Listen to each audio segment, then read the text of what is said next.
From the PEP Radio Newsroom, these are the stories we are covering at this hour. Russia and Ukraine struck each other with hundreds of drones on Sunday, throwing Russian air travel in disarray shortly after Ukrainian President Volodymyr Zelenskyy announced deals with Western partners that would allow Kyiv to scale up drone production. Photos circulating on social media showed crowds huddling at Russian airports, including key international hubs in Moscow and St. Petersburg, as hundreds of flights were delayed or canceled due to Ukrainian drone strikes on Saturday and overnight, according to Russia's transport ministry. Russian air defenses shot down 120 Ukrainian drones during the nighttime attacks and 39 more before 2 p.m. Moscow time on Sunday, Russia's defense ministry said. It did not clarify how many had hit targets or how many had been launched in total. Early on Sunday, Ukrainian drones injured 2 civilians in Russia's Belgorod region near the border, according to the regional governor.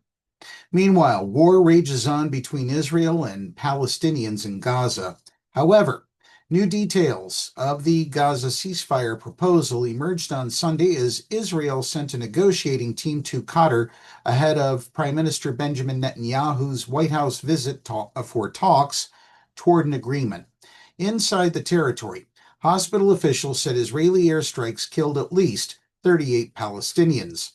There are 20 hostages that are alive, 30 dead. I am determined, we are determined to bring them all back, and we will also be determined to ensure that Gaza will no longer pose a threat to Israel, Netanyahu said before departing, emphasizing the goal of eliminating Hamas's military and governing power. The document outlines plans for a 60-day ceasefire during which Hamas would hand over 10 living and 18 dead hostages. Israeli forces would withdraw to a buffer zone along Gaza's borders with Israel and Egypt, and significant amounts of aid would be brought in. The document says the aid would be distributed by United Nations agencies and the Palestinian Red Crescent. It does not specify what would happen to the Gaza Humanitarian Foundation, the American organization that has distributed food aid since May. Israel wants it to replace the UN coordinated system. As in previous ceasefire agreements, Palestinian prisoners held in Israeli facilities would be released in exchange for the hostages, but the number is not yet agreed upon. The proposal stops short of guaranteeing an end to the war, a permanent end, a condition demanded by Hamas, but says negotiations for a permanent ceasefire would take place during the 60 days' time.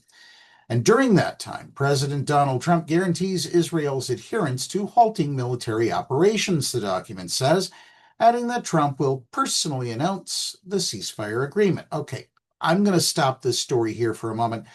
During Trump's campaign for president, he promised that he would end the war in Ukraine on day one of his presidency, which was on January 20th.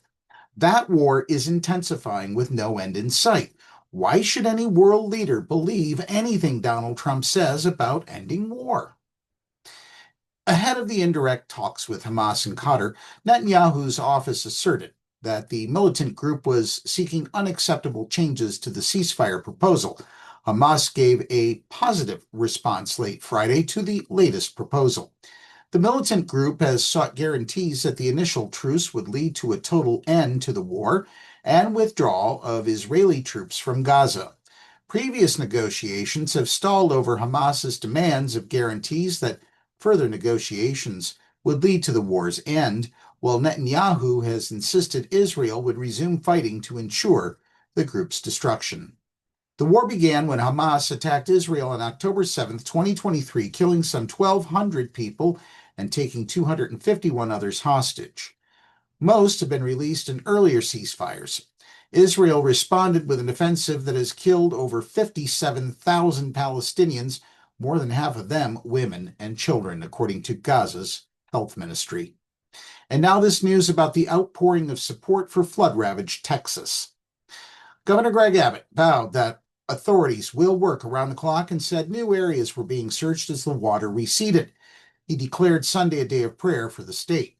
I urge every Texan to join me in prayer this Sunday for the lives lost, for those still missing, for the recovery of our communities, and for the safety of those on the front lines, he said in a statement.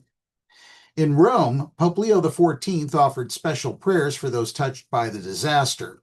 History's first American pope spoke in English at the end of his Sunday noon blessing. I would like to express sincere condolences to all the families who have lost loved ones, in particular their daughters, who were in summer camp in the disaster caused by the flooding of the Guadalupe River in Texas in the United States. We pray for them. The hills along the Guadalupe River are dotted with century-old youth camps and campgrounds where generations of families have come to swim and enjoy the outdoors. The area is especially popular around Independence Day holiday, making it more difficult to know how many are missing. The death toll as of last night was 82 people. That's the news at this hour. Download the Live 365 app to take PEP Radio with you wherever you go. Up next, we have the Meadville area weather forecast here on PEP Radio.